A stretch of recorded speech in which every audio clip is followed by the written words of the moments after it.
ಆತ್ಮೀಯ ಸ್ಪರ್ಧಾರ್ಥಿಗಳೇ ಹಾಗೂ ವಿದ್ಯಾರ್ಥಿಗಳೇ, ಮತ್ತೆ ಎಂದಿನಂತೆ ಇವತ್ತು ಕನ್ನಡ ತರಗತಿಯನ್ನು ಪ್ರಾರಂಭ ಮಾಡ್ತಾ ಇದ್ದೇನೆ. ಸೊ ಹಾಗಾಗಿ ಪಾಠದ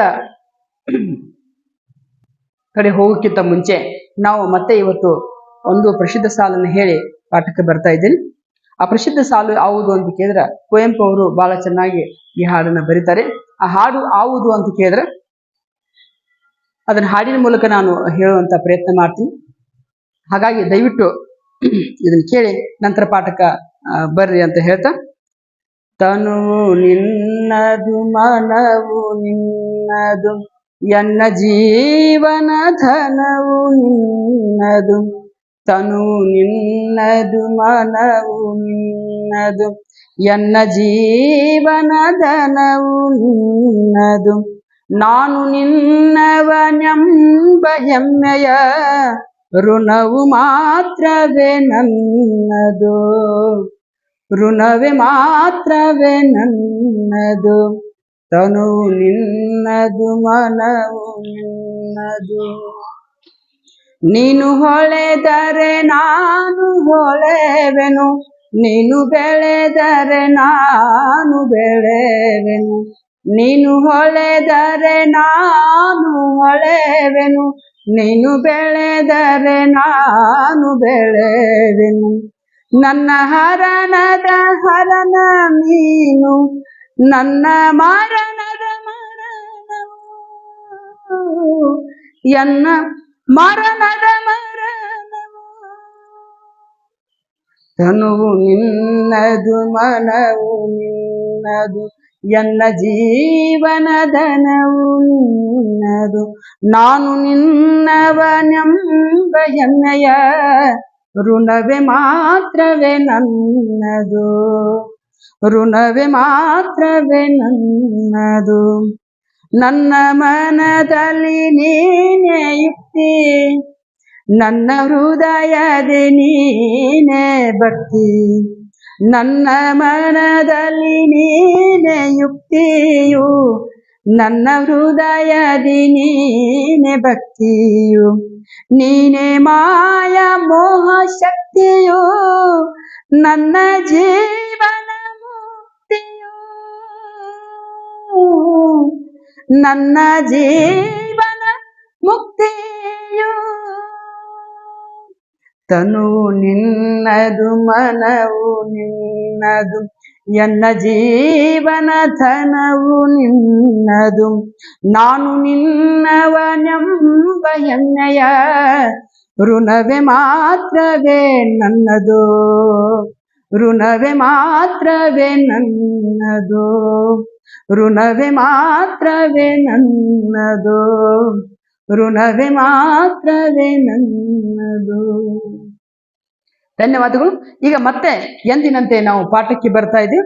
ಪಾಠದ ಒಂದು ಮುಖ್ಯವಾಗಿರ್ತಕ್ಕಂಥ ಅಂಶ ವೃದ್ಧಿ ಸಂಧಿ ಅಂತ. ಸಂಸ್ಕೃತ ಸಂಧಿಯ ಸ್ವರ ಸಂಧಿಯಲ್ಲಿ ಇದು 3ನೇ ಸಂಧಿ. ಇದು ಆಕಾರಗಳ ಮುಂದೆ, ಸಾಮಾನ್ಯವಾಗಿ ಆಕಾರಗಳ ಮುಂದೆ ಎ ಐಕಾರಗಳಿದ್ದರೆ ಔಕಾರವು ಐಕಾರವು ಎ ಐಕಾರಗಳಿದ್ದರೆ ಐಕಾರವು, ಓ ಔಕಾರಗಳಿದ್ದರೆ ಔಕಾರವು. ಆಮೇಲೆ ಆದೇಶವಾಗಿ ಬಂದರೆ ಅದನ್ನು ವೃದ್ಧಿ ಸಂಧಿ ಅಂತ ಕರಿತೀವಿ. ಬಹಳ ಮುಖ್ಯವಾಗಿ ನಾವು ಗಮನಿಸ್ಬೇಕು. ಎ ಐಕಾರಗಳಿದ್ವು ಅಂತಂದ್ರೆ ಐಕಾರ ಆದೇಶವಾಗಿ ಬರ್ತದೆ. ಓ ಔಕಾರಗಳಿದ್ರ ಔಕಾರ ಆದೇಶವಾಗಿ ಬರ್ತದೆ. ಇದೊಂದು ಸೂತ್ರ ನೆನಪಿಟ್ರೆ ಬಗೆಹರಿದೋಯ್ತು. ನಾವು 100% 100ಕ್ಕೆ 100 ಏನಪ್ಪಾ ಅಂತ ಹೇಳಿದ್ರೆ ವೃದ್ಧಿ ಸಂಧಿಯನ್ನ ನೆನಪಿಡಬಹುದು ಅಂತ. ಹೇಗೆ ಅಂತ ನೋಡಿದಾಗ ನಾವು ಉದಾಹರಣೆ ಸಹಿತ ನೋಡ್ಬೋದು. ಶಿವ ಶಿವ ನೋಡ್ರಿ, ಆಕಾರಗಳ ಮುಂದೆ ಸಾಮಾನ್ಯವಾಗಿ ನೋಡಿದಾಗ ಎಲ್ಲಾ ಕಡೆ ಶಿವ ಅನ್ನುವಂತ ಪದದಲ್ಲಿ ಅ ಅನ್ನುವಂತ ಸ್ವರ ಅದ. ಹಾಗಾಗಿ ಅ ಅಂತ ಗುರುತಿಸಿದ್ವಿ, ಹೌದಾ? ಶಿವ ಅನ್ನುವಂತ ಪದದಲ್ಲಿ ಅ ಅನ್ನುವಂತ ಪದ ಐತಿ. ಸಾಮಾನ್ಯವಾಗಿ ಅ ಆಕಾರಗಳ ಮುಂದೆ ಐಕ್ಯ ಅನ್ನುವಂತ ಪೂರ್ವ ಪದದ ಐ ಅನ್ನುವಂತ ಪದ ಬಂತಂದ್ರ, ಉತ್ತರ ಪದದಲ್ಲಿ ಈ ರೀತಿ ಐ ಅನ್ನುವಂತ ಉತ್ತರ ಪದ ಆದಿಯಲ್ಲಿ ಐ ಅಂತಕ್ಕಂಥ ಒಂದು ಪದ ಬಂತಂದ್ರ ಪೂರ್ವ ಪದದಲ್ಲಿ ಅ ಬರ್ಬೇಕು, ಉತ್ತರ ಪದದಲ್ಲಿ ಐ ಬರ್ಬೇಕು. ಅದು ಸಂಧಿ ಪದದಲ್ಲಿ ಏನಾಗ್ತಿಪ್ಪ ಅಂತಾರೆ ಐಕಾರ ಆದೇಶವಾಗಿ ಬರ್ತದ ಅಂತೇಳಿ ನಾವು ನೋಡ್ತೀವಿ. ಸೊ ಹಾಗಾಗಿ ಶಿವ ಪ್ಲಸ್ ಐಕ್ಯ ಶಿವೈಕ್ಯ, ಶಿವ ಪ್ಲಸ್ ಐಕ್ಯ ಶಿವೈಕ್ಯ ಐ ಬಂದದ. ಯಾಕ್ರಿ ಐ ಹೆಂಗ್ ಬಂತಂದ್ರೆ ಇಲ್ಲಿ ಐನ ಒತ್ತಕ್ಷರ ಕಾಣ್ತದ್ರಿ. ಒತ್ತಕ್ಷರ ಮೂಲಕ ಸಾಮಾನ್ಯವಾಗಿ ಇಲ್ಲಿ ಗುರುತಿಸಬಹುದು ಇದನ್ನು.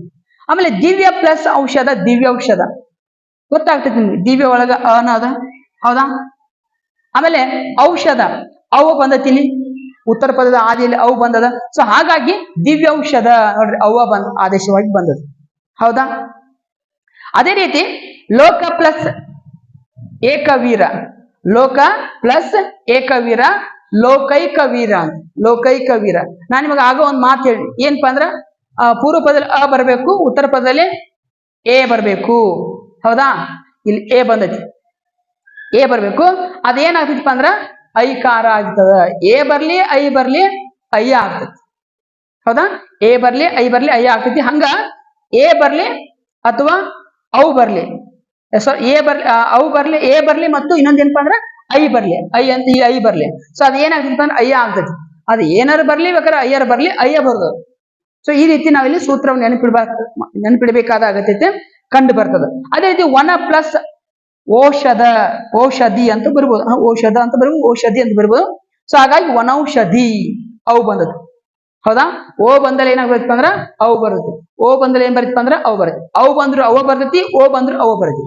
ಸೊ ಈ ರೀತಿ ಏನಪ್ಪಾ ಅಂತಂದ್ರೆ ಇಲ್ಲಿ ನಾವು ವೃದ್ಧಿ ಸಂಧಿಯ ಬಗ್ಗೆ ನೋಡಿದಾಗ ಆ ಕಾರಗಳ ಮುಂದೆ ಸಾಮಾನ್ಯವಾಗಿ ಎ ಐ ಕಾರಗಳು ಬಂದ್ರ ಐ ಕಾರ ಆದೇಶವಾಗಿ ಬರ್ತೈತಿ, ಒಂದು ಕಾನ್ಸೆಪ್ಟ್ ಕ್ಲಿಯರ್ ಆಗ್ತತಿ. ಅದೇ ರೀತಿ ಓ ಔಕಾರಗಳು ಬಂದಾಗ ಔಕಾರವು ಆದೇಶವಾಗಿ ಬರುತ್ತೆ.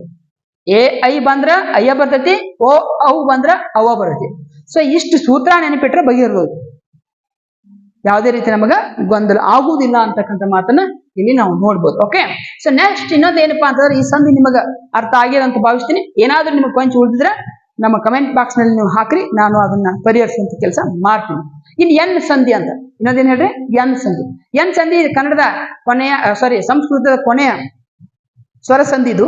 ಸೊ ಇದ್ರ ಬಗ್ಗೆ ಮಾತಾಡ್ಬೇಕಾದ್ರ ಇದ್ರ ಅರ್ಥ ನೋಡಿದಾಗ ಸ್ವರದ ಮುಂದೆ ಸ್ವರವು ಎದುರಾದರೆ ಅಥವಾ ಬಂದರೆ ಯಾವ ರ ವ್ಯಂಜನಾಕ್ಷರಗಳು ಒತ್ತಾಕ್ಷರಗಳ ರೂಪದಲ್ಲಿ ಆದೇಶವಾಗಿ ಬಂದ್ರೆ ಅದನ್ನ ಎನ್ ಸಂಧಿ ಅಂತ ಕೇಳ್ತೀವಿ. ಇಲ್ಲಿ ಏನು ಬರೆದಿದ್ರೆ ಏನ್ ಹೆಂಗ್ ಬರ್ತಪ್ಪ ಅಂದ್ರೆ ಒತ್ತಾಕ್ಷರಗಳ ರೂಪದಲ್ಲೇ ಬರ್ತಿದೆ. ಒತ್ತಕ್ಷರ ನಿಮ್ಗೆ ಗೊತ್ತಾಗ್ತದೆ, ಯಾವ್ದು ಒತ್ತಕ್ಷರ ಯಾವ್ದ, ಓದ್ ಒತ್ತಕ್ಷರ ಯಾವ್ದ, ರದ್ ಒತ್ತಕ್ಷರ ಯಾವ್ದ ಗೊತ್ತಾಗ್ತದೆ. ಅಂತ ಒತ್ತಕ್ಷರಗಳ ಮೂಲಕ ಏನಪ್ಪಾ ಅಂತಂದ್ರ ಇದು ಬರ್ತದ ಅಂತೇಳಿ ನೋಡ್ತಿ. ಹಾಗಾಗಿ ಸ್ವರದ ಮುಂದೆ ಸ್ವರವು ಬಂದು ಸ್ವರ ಅಂದ್ರೆ ನಿಮ್ಗೆ ಗೊತ್ತಾಗ್ತದೆ. ಈ ಬರ್ಲಿ, ಉ ಬರ್ಲಿ, ಯಾವ ಬೇಕಾದ್ ಬರ್ಲಿ, ಅ ಬರ್ಲಿ, ಇವೆಲ್ಲ ಸ್ವರಗಳೇ. ಆ ಸ್ವರಗಳ ಮುಂದೆ ಏನಪ್ಪಾ ಅಂದ್ರ ಈ ರೀತಿ ಯ ವ ರ ಬಂತಂದ್ರ ಅದೇನಾಗ್ತೈತಿಪ್ಪ ಅಂತ ಕೇಳಿದ್ರ ಎನ್ ಸಂಧಿ ಅಂತ ಆಗ್ತೈತಿ. ಅದು ಎಲ್ಲಾ ಸಾಮಾನ್ಯವಾಗಿ ಯ ಬಂತಂದ್ರ ಅಲ್ಲಿ ಏನ್ ಬರ್ತೈತಿ, ಯದ್ ಒತ್ತಕ್ಷರ ಬಂದಿರ್ತೈತಿ. ವ ಬಂತಂದ್ರ ವದ್ ಒತ್ತಕ್ಷರ ಬಂದಿರ್ತೈತಿ, ಹೌದಾ? ಅದೇ ರೀತಿ ರ ಬಂದಿತ್ತಂದ್ರ ಸಾಮಾನ್ಯವಾಗಿ ರದ್ ಒತ್ತಕ್ಷರ ಇಲ್ಲಿ ಬಂದಿರ್ತೈತಿ. ಇಷ್ಟು ನಾವು ಗುರುತಿಸ್ಬೇಕು. ಅದ್ ಹೆಂಗ ಅಂತ ಕೇಳಿದ್ರೆ ಗತಿ ಪ್ಲಸ್ ಅಂತರ, ಗತ್ಯಂತರ. ಯದ್ ಒತ್ತಕ್ಷರ ಬಂತು, ಇದನ್ನ ಪಾಯಿಂಟ್ ಮಾಡ್ಬೇಕು, ನಾವು ಹುಡುಕ್ಬೇಕು ಈ ರೀತಿ. ಅದೇ ರೀತಿ ಅದಿ ಪ್ಲಸ್ ಆತ್ಮ, ಅಧ್ಯಾತ್ಮ. ಅದಿ ಪ್ಲಸ್ ಆತ್ಮ, ಅಧ್ಯಾತ್ಮ. ಇಲ್ಲಿ ಯದ್ ಒತ್ತಕ್ಷರ ಬಂದಿ, ಹಾಗಾಗಿ ನಾ ಯ ಒತ್ತಕ್ಷರ ಬಂದದ್ದನ್ನು ಇಲ್ಲಿ ಗುರುತಿಸಿದೀನಿ, ಹೌದಾ? ಅದೇ ರೀತಿ ಮನು ಪ್ಲಸ್ ಅಂತರ, ಮನ್ನುವಂತರ ಬಂತು ನೋಡ್ರಿ.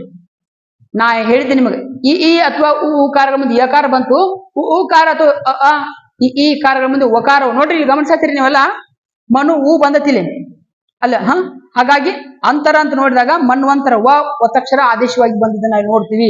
ಇಲ್ಲಿ ಯ ಬಂದ್ರೆ ಇಲ್ಲಿ ವ ಬಂತು, ಇಲ್ಲಿ ಯ ಬಂದ್ರೆ ಇಲ್ಲಿ ವ ಬಂತು, ಹೌದಾ? ಅದೇ ರೀತಿ ಇನ್ನೊಂದು ವ ಬಂದಂತ ಉದಾಹರಣೆಗಳು ನೋಡ್ತೀವಿ. ಗುರು ಪ್ಲಸ್ ಆಜ್ಞೆ, ಗುರುವಾಜ್ಞೆ, ವ ಬಂತು. ಇಲ್ಲಿ ಎಲ್ಲೂ ವ ಇಲ್ಲ, ಆದ್ರೂ ವ ಬಂತು.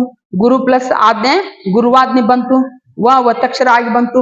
ಸೊ ಗುರು ಅನ್ನೋದು ಆಜ್ಞೆ ಅನ್ನೋದು ಎಲ್ಲವೂ ಏನಪ್ಪಾ ಅಂತಂದ್ರೆ ಸಂಸ್ಕೃತ ಪದಗಳೇ ಆಗಿದಾವು. ಹಾಗಾಗಿ ಇವೆಲ್ಲ ಏನಪ್ಪಾ ಅಂದ್ರ ಸಂಸ್ಕೃತ ಸಂಧಿ ಅಂತ ನಾವು ಚೆನ್ನಾಗಿ ಗುರುತಿಸ್ಕೊಳ್ಬೇಕು. ಯಾವಾಗಲೂ ಸಂಸ್ಕೃತ ಮತ್ತು ಕನ್ನಡ ಸಂಧಿಗಳನ್ನು ಗುರುತಿಸಬೇಕಾದ್ರೆ ಮೊದಲು ಸಂಸ್ಕೃತ ಸಂಧಿ ಪದಾನೋ ಏನ ಕನ್ನಡ ಪದಾನೋ ಅಥವಾ ಸಂಸ್ಕೃತ ಪದಾನೋ ಅಂತೇಳಿ ನಾವು ಚೆನ್ನಾಗಿ ಗುರುತಿಸುವಂತ ಒಂದು ಕೌಶಲ್ಯವನ್ನ ನೋಡ್ಕೊಬೇಕು. ಆ ಕೌಶಲ್ಯನ ಕಲ್ತ್ರೆ ಹೆಚ್ಚು ಇದೇನಾಗ್ತೈತೆ ಅಂತ ನಮಗ ಸರಳ ಆಗ್ತದ ಅಂತೇಳಿ ಭಾವಿಸ್ತೀನಿ. ಆಮೇಲೆ ಪಿತೃ ಪ್ಲಸ್ ಆಜ್ಞೆ, ಪಿತ್ರಾಜ್ಞೆ. ಪಿತೃ ಅಂದ್ರೆ ನಿಮ್ಗೆ ಗೊತ್ತಾಗತ್ತೆ. ಪಿತೃ ಅಂತಂದ್ರೆ ಏನಪ್ಪಾ ಅಂತಂದೆ, ಆಜ್ಞೆ ಅಂದ್ರೆ ಅವನ ಆರ್ಡರ್ ಅಂತಿರ್ಲೇನು, ಅವನ ಹೇಳಿಕೆ ಅಂತಿರ್ಲಿಲ್ಲ. ಹಾಗೆ ಆ ತಂದೆಯ ಪಿತ್ರಾಜ್ಞೆ ಏನಪ್ಪಾ ಅಂದ್ರೆ ನಾವು ಇಲ್ಲಿ ನೋಡ್ತೀವಿ. ಅಂದ್ರೆ ಪಿತ್ರಾಜ್ಞೆ ಅಂದ್ರೆ ತಂದೆಯ ಒಂದು ಆಜ್ಞೆ ಅಂತ ಅಷ್ಟೇ, ಮತ್ತೇನಿಲ್ಲ. ಆಮೇಲೆ ಮಾತೃ ಪ್ಲಸ್ ಅಂಶ, ಮಾತ್ರಾಂಶ. ಮಾತೃ ಪ್ಲಸ್ ಅಂಶ ಮಾತ್ರಾಂಶ. ಸೊ ಇದು ಗಮನಿಸ್ತಿಲ್ವಾ? ಇಲ್ಲಿ ನೋಡ್ರಿ ಪಿತೃ ರುದ್ ಒತ್ತಕ್ಷರ ಐತಿ, ಹಾಗೆ ಇಲ್ಲಿ ರದ್ ಒತ್ತಕ್ಷರ ಬಂದದಂತ, ಅಥವಾ ರದ್ ಒತ್ತಕ್ಷರ ಅಲ್ಲಿ ಬರ್ತದಂತ. ಸೊ ಹೀಗೆ ಮಾತೃ ಪ್ಲಸ್ ಅಂಶ ಮಾತ್ರಾಂಶ ಇರ್ಬೋದು, ಪಿತೃ ಪ್ಲಸ್ ಆಜ್ಞೆ ಪಿತ್ರಾಜ್ಞೆ ಆಗಿರ್ಬೋದು, ಇವೆಲ್ಲ ರ ಒತ್ತಕ್ಷರವನ್ನ ಬಳಸಿಕೊಂಡು ಈ ರೀತಿ ಕ್ರಿಯಾ ಚಟುವಟಿಕೆಗಳನ್ನು ಮಾಡ್ತಾವ. ಹಾಗಾಗಿ ನಾವು ಇದನ್ನ ಹುಡುಕಬೇಕು. ಇದನ್ನ ಹುಡುಕುವಂತ ಕೆಪಾಸಿಟಿಯನ್ನ ಅಥವಾ ಒಂದು ಏನು ನಾವು ಸಾಮರ್ಥ್ಯನ ಬೆಳೆಸ್ಕೋಬೇಕು ಕನ್ನಡದಲ್ಲಿ. ಹಾಗಿದ್ದಾಗ ಮಾತ್ರ ಏನಾಗ್ತದೆ ಅಂದ್ರೆ ನಾವು ಎನ್ ಸಂಧಿಯನ್ನ ಮತ್ತು ವೃದ್ಧಿ ಸಂಧಿಯನ್ನ ಗುರುತಿಸಲಿಕ್ಕೆ ಸಾಧ್ಯ ಆಗ್ತದೆ. ಹೌದಾ? ಹಾಗಾಗಿ ಇಲ್ಲೊಂದು ಸೂತ್ರ ಕೊಟ್ಟಿನಿ, ನಾನು ಬರ್ಕೊಂಡ್ಬಿಡ್ಬೇಕು ಇದನ್ನ. ಈ ಸೂತ್ರ ಮತ್ತು ಈ ಸೂತ್ರವನ್ನು ನೀವು ಹೆಚ್ಚು ಚೆನ್ನಾಗಿ ಬರ್ಕೊಂತೀರಿ ಅಂತ ಭಾವಿಸ್ತೀನಿ. ಈ ಕಾರಗಳ ಮುಂದೆ ಉ ಕಾರಗಳು ಬರಬೇಕು, ಅವಾಗ ಯಕಾರ ಆದೇಶವಾಗಿ ಬರ್ತೈತಿ. ಆಮೇಲೆ ಉ ಕಾರಗಳ ಮುಂದೆ ಆ ಕಾರಗಳು ಬರ್ಬೋದು ಅಥವಾ ಈ ಕಾರಗಳು ಬರ್ಬೋದು, ಅದು ವಕಾರ ಆಗಿ ಆದೇಶವಾಗಿ ಬರ್ತದೆ. ಅದೇ ರೀತಿ ರುಕಾರಕ ಪ್ಲಸ್ ಆ ಕಾರಗಳು ಬರ್ಬೋದು, ಈ ಕಾರಗಳು ಬರ್ಬೋದು, ಹೂ ಕಾರಗಳು ಬರ್ಬೋದು, ಯಾವ ಬೇಕಾದ್ ಬಂದ್ರು ಅದ್ರ ರಕಾರ ಒತ್ತಕ್ಷರ ರವ ಹಾಗೆ ಬರ್ತದೆ ಅಂತೇಳಿ ನಾವಿಲ್ಲಿ ಗಮನಿಸ್ತಾ ಹೋಗ್ತೀವಿ. ಒಟ್ಟಿನಲ್ಲಿ ನಾವೇನ್ ಹೇಳಕೊಂಟಪ್ಪ ಅಂತ ಕೇಳಿದ್ರ, ಈ ರೀತಿ ಯ ವ ರ ಒತ್ತಕ್ಷರಗಳು ಬಂದ್ರ ಅವಕ್ಕೇನ್ ಕರಿತೀವಿ ಅಂತಂದ್ರ ನಾವು ಏನ್ ಕರಿತೀವಿ? ಎನ್ ಸಂಧಿ ಅಂತ ಕರಿತೀವಿ. ಅದೇ ರೀತಿ ನಾವು ಈ ರೀತಿ ಎರಡು ಸ್ವರಸಂಧಿಗಳನ್ನ ಅಂದ್ರೆ ಸಂಸ್ಕೃತ ಸ್ವರಸಂಧಿಗಳನ್ನ ಅಭ್ಯಾಸ ಮಾಡಿದ್ದೇವೆ. ಏನಾದ್ರೂ ಕೊಂಚ ನಿಮಗೆ ಮಾಹಿತಿಗಳು ಕೊರತೆ ಆಗಿದ್ರೆ ನಮಗೆ ಹೇಳ್ರಿ, ನಾವು ಮತ್ತೆ ಅದನ್ನ ಪರಿಹರಿಸುವಂತ ಕೆಲಸ ಮಾಡ್ತೀವಿ. ಇಷ್ಟು ಇವತ್ತು ಎರಡು ಸಂಸ್ಕೃತ ಸಂಧಿಗಳನ್ನ ಅಭ್ಯಾಸ ಮಾಡಿದ್ದೇವೆ. ಇದೇ ರೀತಿ ನಿಮ್ಮ ಪ್ರೋತ್ಸಾಹ ನಮ್ಮ ಚಾನಲ್ ಇರಲಿ ಅಂತಕ್ಕಂಥ ಒಂದು ಆಶಾಭಾವನೆ ವ್ಯಕ್ತಪಡಿಸ್ತಾ, ಇಲ್ಲಿವರೆಗೆ ನಾವೇ ಮಾಡಿಪ್ಪ ಅಂತಂದ್ರೆ ಹೆಚ್ಚು ಅದ್ರ ಬಗ್ಗೆ ನಾವು ಹಂಗ ಹೊಸದನ್ನ ಏನಾದ್ರೂ ಹೇಳ್ಬೇಕು, ಕೇಳಬೇಕು, ಆಮೇಲೆ ಹೊಸದನ್ನ ನಾವು ಕನ್ನಡ ತರಗತಿಗಳು ನಡೆಸಬೇಕು ಅನ್ನುವಂಥ ನಿಟ್ಟಿನಲ್ಲಿ ನಮ್ಮ ಪ್ರಯತ್ನಗಳದಾವ. ಅದಕ್ಕೆಲ್ಲ ನಿಮ್ ಪ್ರೋತ್ಸಾಹ ಇರ್ತದ ಅಂತೇಳಿ ಭಾವಿಸಿ ಇಲ್ಲಿವರೆಗೆ ನಾನು